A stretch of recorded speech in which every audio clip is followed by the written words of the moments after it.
Park. Rachel Davis here, Director of Music at the Church at Highland Park, and welcome back to Hymn of the Week. Every Wednesday we gather together to talk about some of the good old classic hymns we can find in our hymnal. We talk about the music, the text, the history, and the meaning behind these great hymns, and I am so excited to share with you today a legend that we've not yet talked about among hymnists, Fanny Crosby's All the Way My Savior Leads Me. Let's check it out. But first, a small announcement. We are entering the last 2 weeks of my great, fantastic early American hymns Bible study based on the book Go Tell It on the Mountain by She Reads Truth. If you'd like to join us, it is never too late. This week, we're going to be talking about When the Roll is Called Up Yonder. And I would love to have you join us via Zoom. If you don't see the Zoom link in the email that goes out for the church today, please shoot me an email directly, and I'd be more than happy to share that with you. Hope to see you tonight at 7 p.m. on our Bible study. All are welcome as we go through When the Roll is Called Up Yonder. Hope to see you there. But for now, let's jump into the hymn. Fanny Crosby is one of the greatest all-time hymnists of the American nation.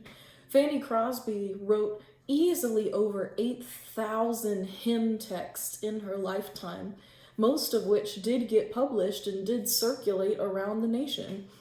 Fanny Crosby is a woman known for using pseudonyms to get her hymns published because she was publishing so many hymns. The publishers didn't want her to overcrowd the hymnals, so it's said that Fanny Crosby used up to 200 different names put on her hymn texts just so they would get published in the hymnals circulating the country.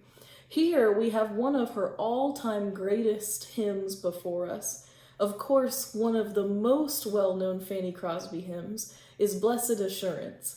But this, however, is also up there with one of the greatest Fanny Crosby hymns of all time.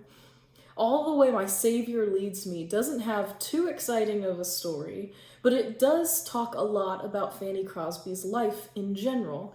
When Fanny Crosby was very, very young, growing up in New York, her parents noticed that there was something wrong with her eyesight. Being poor and living in a poor part of town, they didn't have medical access like some others might in the middle or higher classes. So as Fanny's eyesight deteriorated, she eventually, at a very young age, became almost completely blind and lived her entire life without sight. She goes on to talk about it later in her life, saying that without the gift of sight, God gave her a special gift she calls her soul vision. And the soul vision is what led her to find these incredible words placed on her heart and turn them into the most beautiful poetry and the most beautiful hymn text. Fanny Crosby tells this story, however, that is very specific to her story of All the Way My Savior Leads Me. And it goes as this. It's 1874 in New York, where Fanny has been living her entire life, and she finds herself without that month's rent. And she starts to worry and she starts to panic, but then one day she says she just committed the matter to God. She said a prayer and she gave it to God to lead her through that struggling time. The story goes that a stranger appears at her door, hands her a $10 bill, and disappears, never to be seen again. And it just so happens that $10 was the exact amount that Fanny needed to make her rent payment that month.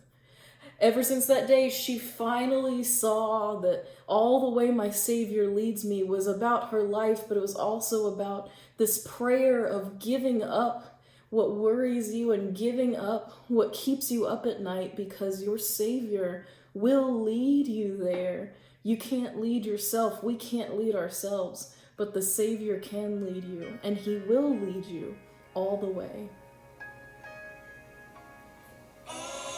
And that, my friends, is All the Way My Savior Leads Me, with text by iconic Fanny Crosby and music by the Dr. Robert Lowry.